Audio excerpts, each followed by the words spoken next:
Que bom, irmãos e irmãs na fé, irmãos e irmãs de caminhada. Que bom estarmos juntos mais uma vez para falar do tema da campanha da fraternidade. Coube a mim explicar, orientar no agir, que no manual da campanha da fraternidade é como o segundo passo. Nosso agir, quero primeiro voltar um pouquinho naquilo que o padre Abimar falou no dia de ontem. Então, a campanha da fraternidade deste ano é uma campanha ecumênica.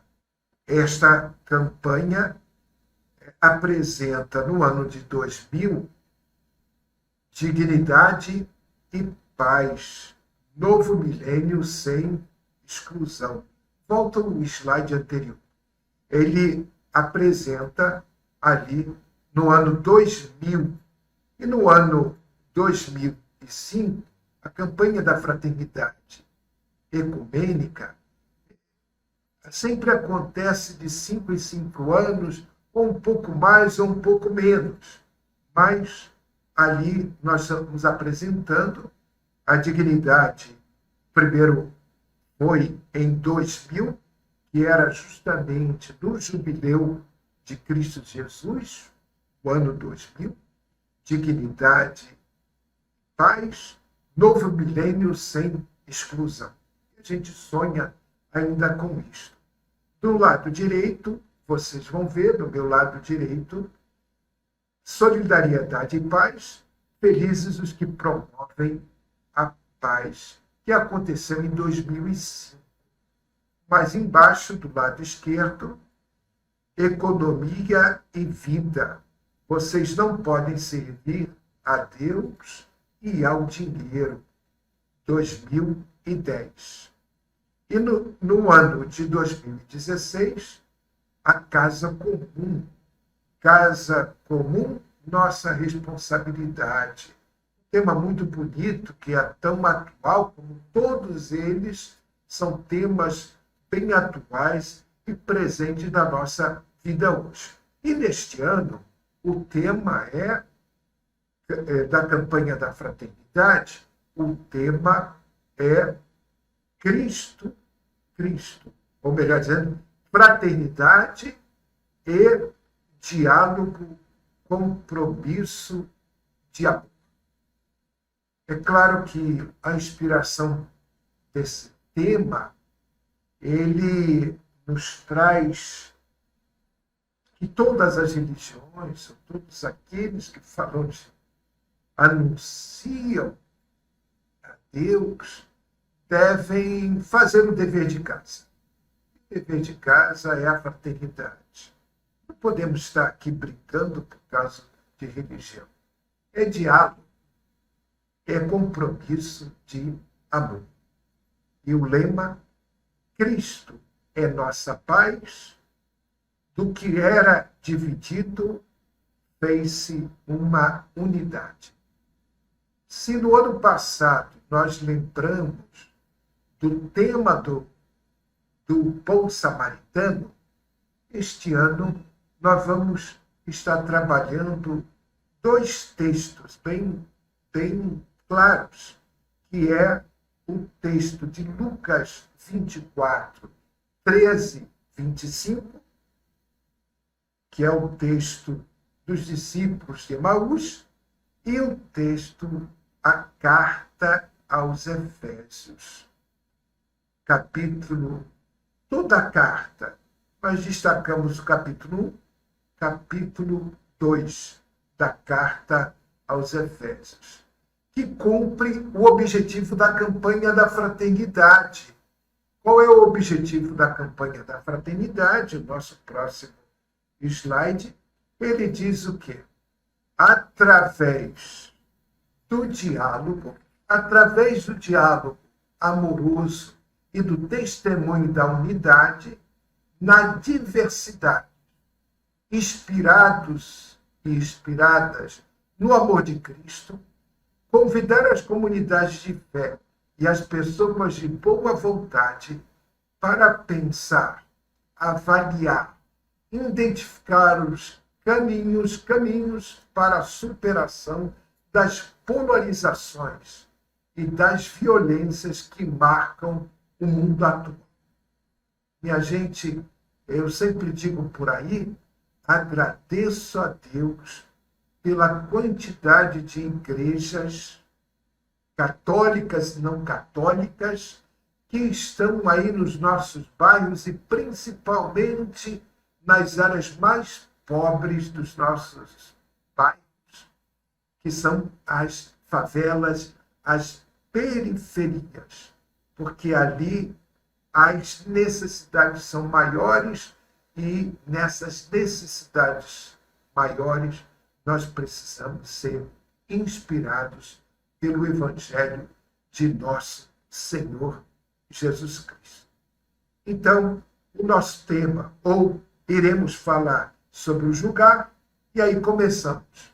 O julgar, nesse próximo slide, nós apresentamos aí julgar. E no Manual da Campanha da Fraternidade está a segunda parada. O julgar aqui significa dizer o quê? Esse julgar questiona a situação que nós vivemos e, à luz da fé cristã, nós vamos agir. Em outras palavras, nós somos um grupo de igreja. E a pergunta fundamental é: o que Deus quer nos dizer através da pandemia? O que Deus quer nos dizer através de tantas pessoas desempregadas? O que Deus quer nos dizer através de tantas pessoas sofrendo pela violência? Então, a carta aos Efésios é uma carta para as pessoas de boa vontade em um mundo cheio de barreiras e divisões. Nós vamos estar abertos. É a experiência da Quaresma, é uma experiência de abertura, uma experiência de conversão. Estar abertos a ouvir a voz de Deus num mundo cheio de barreiras e divisões. Efésios capítulo 1, versículo de 3 a 14. E lembrar, como falei, também o episódio dos discípulos de Emaús. Ficou com eles, abriram os olhos e reconheceram na fração do pão. A atitude de Jesus. Deus sempre toma a iniciativa, ele toma a iniciativa de ficar com os discípulos, abre os olhos daqueles que têm um coração aberto para Deus e reconhecemos o que Deus quer de nós. Neste momento, nós vamos entender melhor o texto do discípulo de Emaús. Os discípulos de Emaús nos apresentam o quê? Reconheceram Jesus. Reconhecer é refazer o caminho da nossa vida. Nós devemos estar sempre dispostos a reconhecer e refazer o caminho da nossa vida. Reconhecer Jesus é uma caminhada para a gente. Isso ajuda a refazer esta nossa vida. O diálogo que faz o coração arder. Todas as vezes que fazemos o nosso caminho de uma leitura bíblica, nós temos que ter o coração aberto para ouvir, para ler a palavra de Deus. Reconhecer também, reconhecer Jesus é um convite à mesa. Convidar não só o Cristo, mas convidar também aquelas pessoas que muitas vezes nós não falamos ou nos afastamos e ficou com eles. abrir os olhos e o reconhecer. No outro momento, no slide seguinte, queremos apresentar a carta aos Efésios. Esta carta, como falamos no início, é uma carta para as pessoas de boa vontade. De fato, como diz o segundo texto, Jesus é nossa paz. De dois povos fez um só, em sua carne, derrubando o muro da inimizade que os separava. A morte de Cristo derruba toda a adversidade, todos os muros de inimizades, porque Deus está presente no meio de nós. Por amor, ele morreu por todos nós. E vamos perceber no outro slide, que é muito interessante, em que contexto essa carta foi escrita. Nesse contexto, depois nós vamos ver o desenho ou a foto para entender melhor. O contexto era os judeus recém-convertidos ao cristianismo poderiam entrar no templo. E os gentios aqui são pessoas que vieram de outros povos, de outras religiões, de outras culturas, que também se converteram ao cristianismo. A carta aos Efésios contempla os judeus e contempla também os gentios. Então, essa é um pouco a consciência histórica que existia na época. E nesta época, não era só a questão dos judeus recém-convertidos e dos gentios, que eram povos diversos, mas era também os romanos, porque os romanos tinham a chamada paz romana. O que era a paz romana? Era feita somente por palavras. Eles diziam que iam fazer, mas não faziam. Porque se eles tomassem uma atitude, os judeus convictos ou os judeus recém-convertidos ao cristianismo iriam criar mais atritos entre os povos romanos, porque os romanos eram ocupantes, eram colonizadores, eram aqueles que estavam governando a Judéia. Os judeus estavam sob a submissão do povo romano. E aí entra o cristianismo. Já explicamos quem são os cristãos. São os judeus recém-convertidos ao cristianismo, que tinham certos privilégios ainda junto aos judeus convictos, como de entrar no templo, e os gentios tinham que ficar fora do templo. E o Evangelho e as cartas aparecem como um novo estilo de vida. O Evangelho e as cartas, nós devemos assumir novas atitudes. E São Paulo fala da unidade na diversidade, a unidade na diversidade de carismas.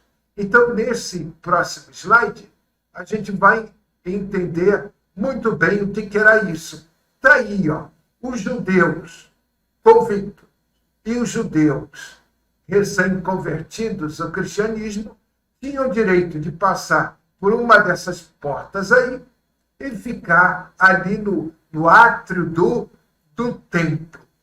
Enquanto os gentios ficavam fora, e vocês vão ver um muro bem pequeno, que tinha uma altura bem pequena, de 1,40 m de altura. e ali, eles só podiam chegar até ali. E Paulo vai contra isso. Esse muro divisor, Paulo quer quebrar.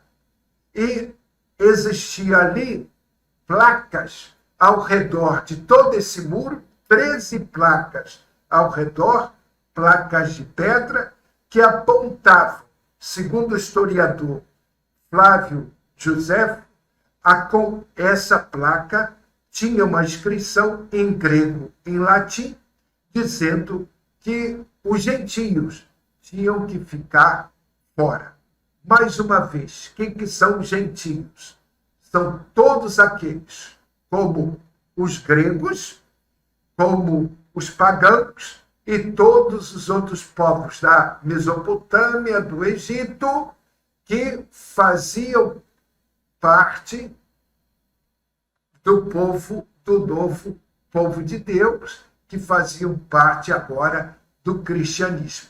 E esses povos vinham com as suas culturas e até com as suas religiões da sua época. Cultura, religiões, costumes da sua época. E Paulo tenta amoldar essas pessoas ao novo modo de ser, que é a fé cristã, através do anúncio de Cristo Jesus. No outro slide vai aparecer isto que eu acabei de dizer, um muro de 1,40 m de altura. Flávio José, que informa através de 3 placas, com inscrições ali colada no muro, de 1,40 m de altura, dizendo que os gentios não era proibido fisicamente, era proibido de acessar o pátio interno do templo.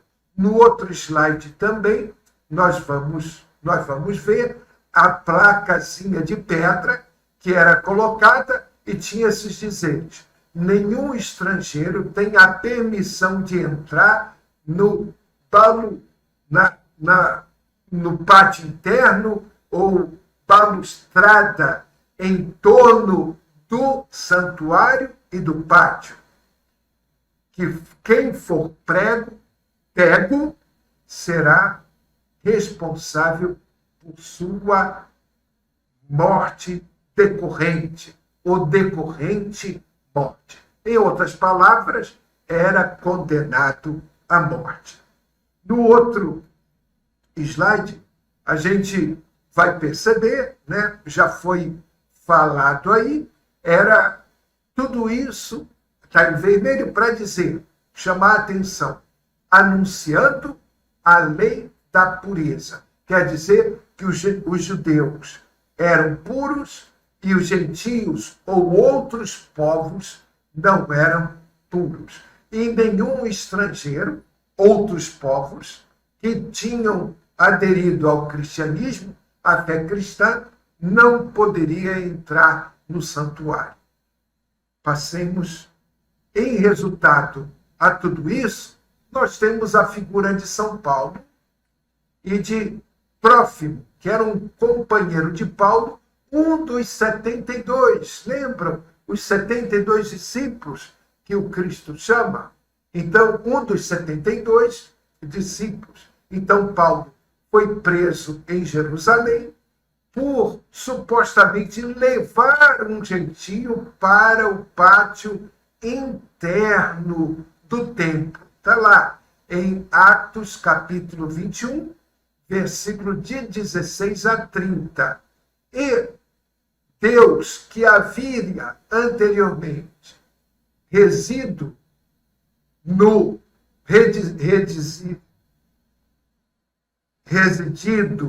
morado no templo, Deus que havia anteriormente residido, morado no templo, havia entrado na humanidade na pessoa de Jesus, o Messias.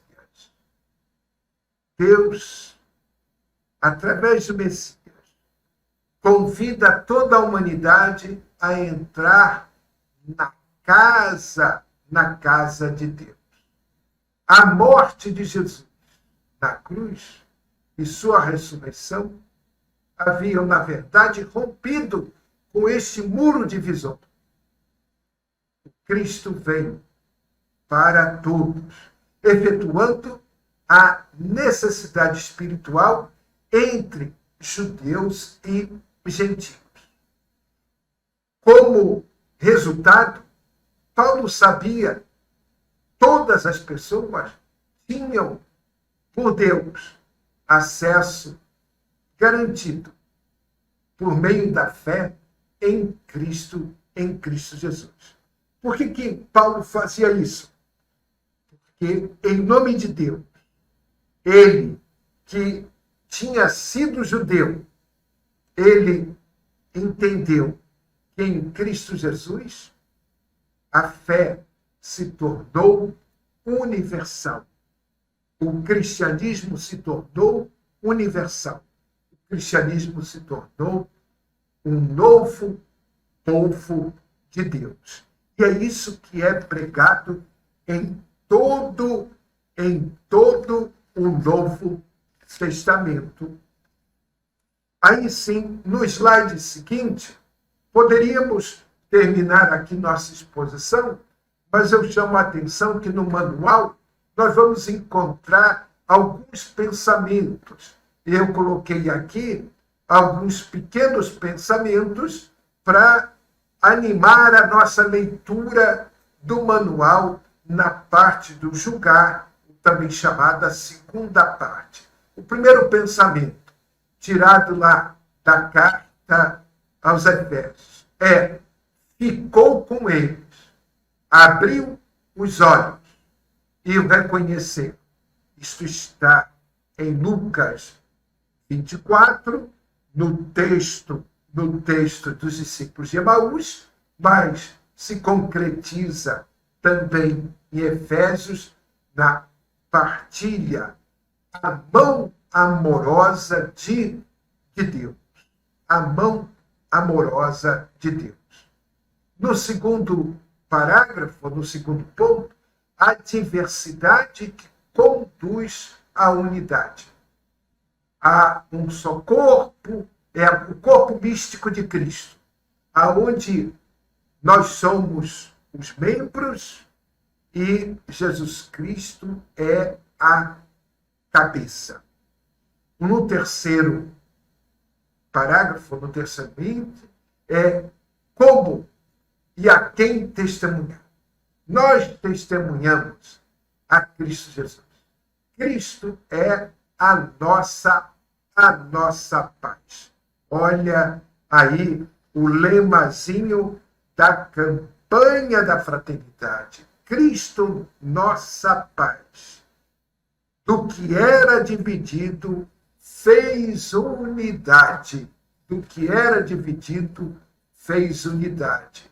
Efésios capítulo 2, versículo 14. No quarto item, enraizados no amor misericordioso de Deus, revelado em Cristo Jesus.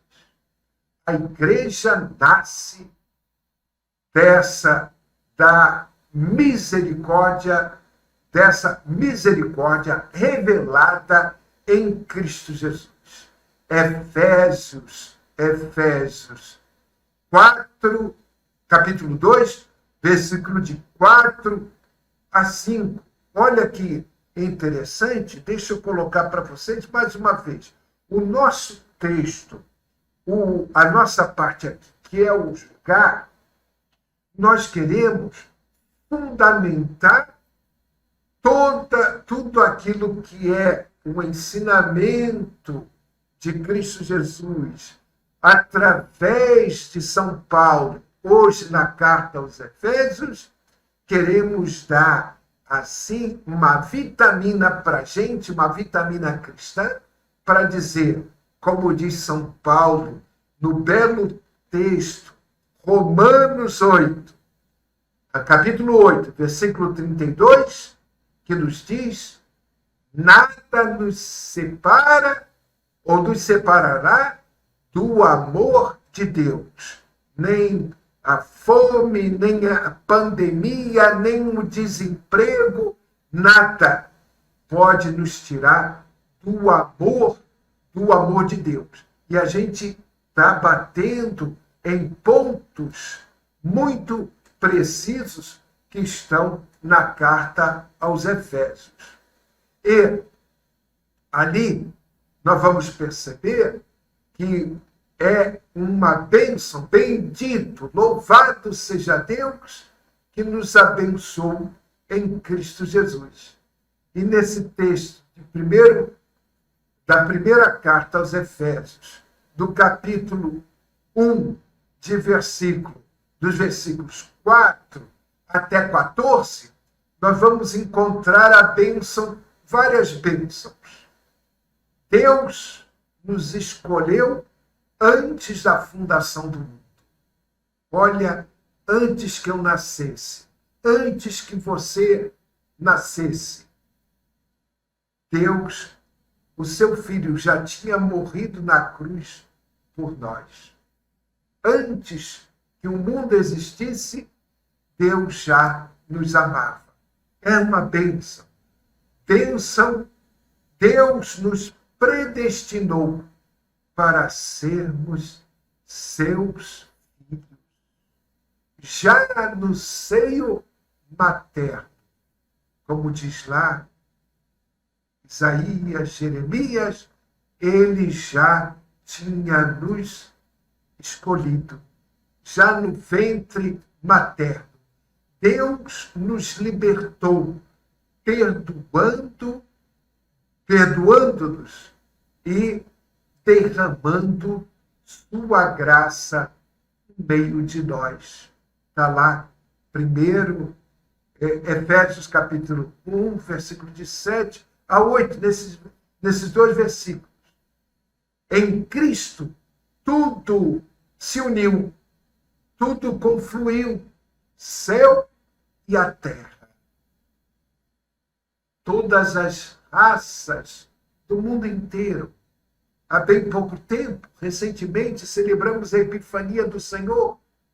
A figura dos reis magos é a figura dos 3 continentes que eram reconhecidos na época. Eram os negros, os asiáticos e os europeus. Então, cada reizinho mago tinha ali para dizer: o Messias, Deus veio para todos os povos. Continuando, no outro slide, ou mais bênçãos que aparece no texto. A quinta bênção: em Cristo nos tornamos herdeiros. Nós, desde a nossa catequese, aprendemos, nos ensinam a dizer: nós somos irmãos de Cristo.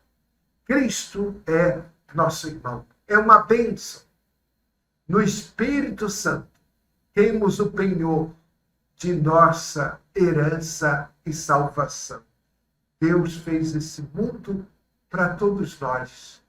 É a nossa herança, é a nossa salvação. É neste mundo que nós construímos a nossa salvação.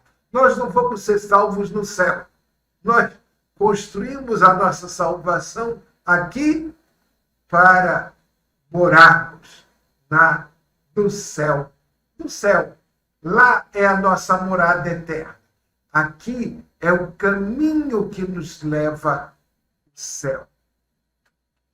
E no quinto item do nosso manual vai aparecer o Evangelho da graça e da misericórdia.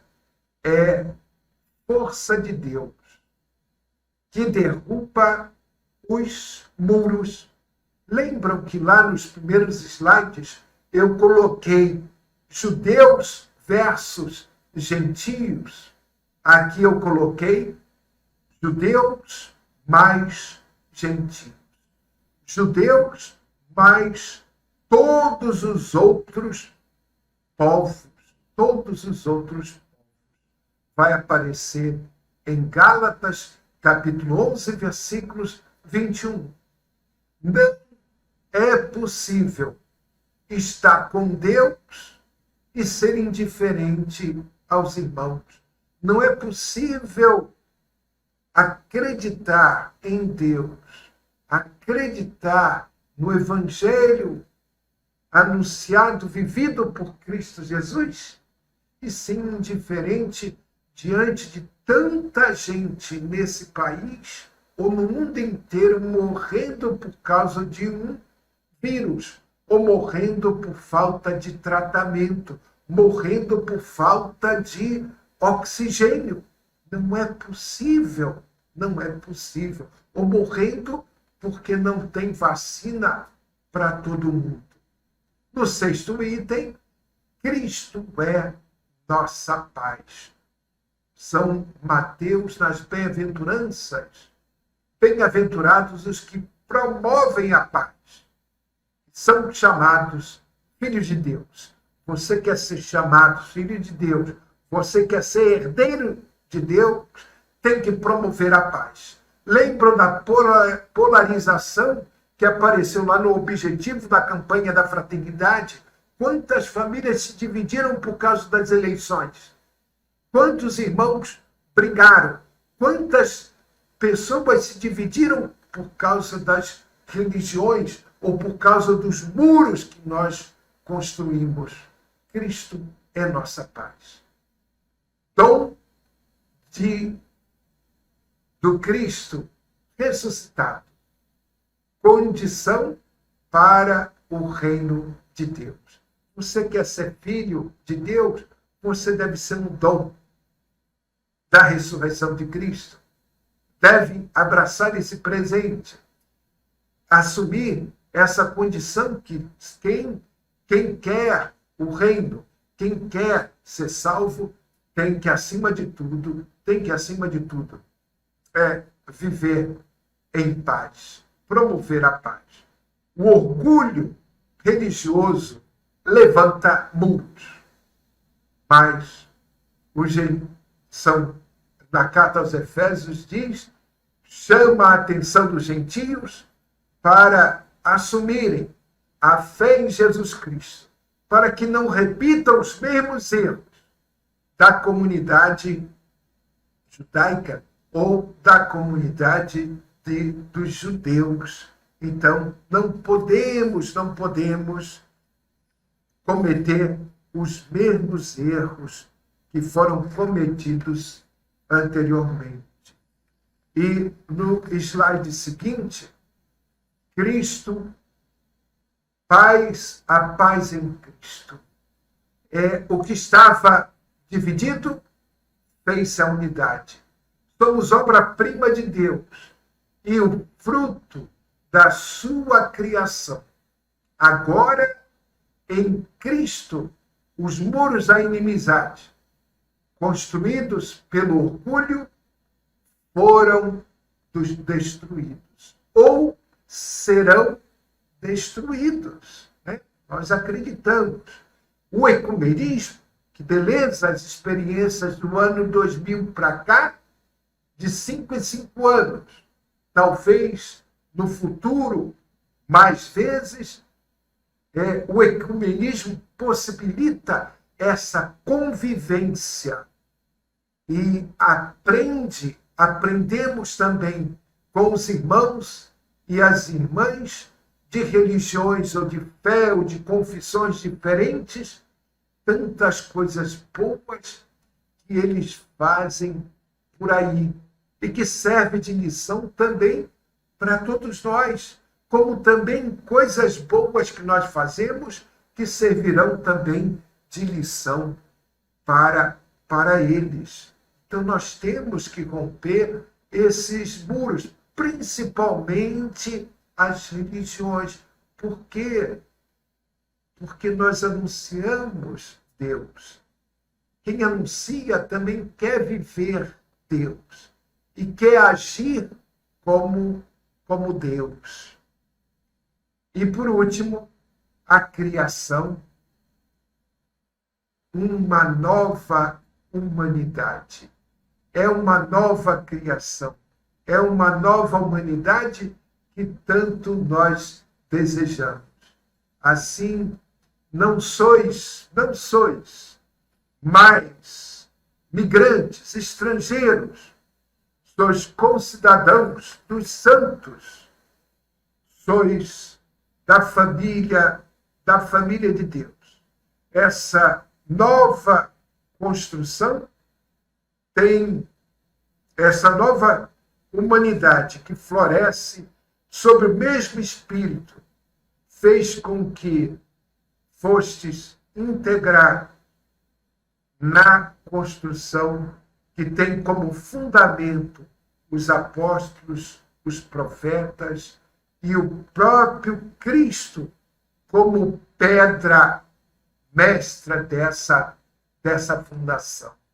Então, por isso, queridos irmãos e irmãs, desejamos que, através deste passo aqui de hoje, o julgar, a gente possa imitar todos os exemplos de Cristo Jesus e também do querido Paulo. Paulo, um grande cristão, um grande missionário de Cristo Jesus, da Igreja de Cristo Jesus, para a humanidade no passado, no presente, tenho a certeza também no futuro, e que a gente também possa fazer isso. Recomendamos a leitura bem apurada e depurada da carta aos Efésios, a partir dessas pistas que nós temos aqui. Vamos colocar à disposição de vocês esse material que está aí, que foi apresentado através desta live, e queremos desejar a todos e a todas uma boa e santa Quaresma e um bom momento missionário da campanha da fraternidade, que a gente possa realmente viver a fraternidade e diálogo, compromisso de amor. Amanhã, o padre Reginaldo padre Reinaldo estará aí trabalhando com vocês sobre o agir, as pistas, as experiências pastorais do CONIC, das campanhas ecumênicas, uma série de coisas podemos fazer.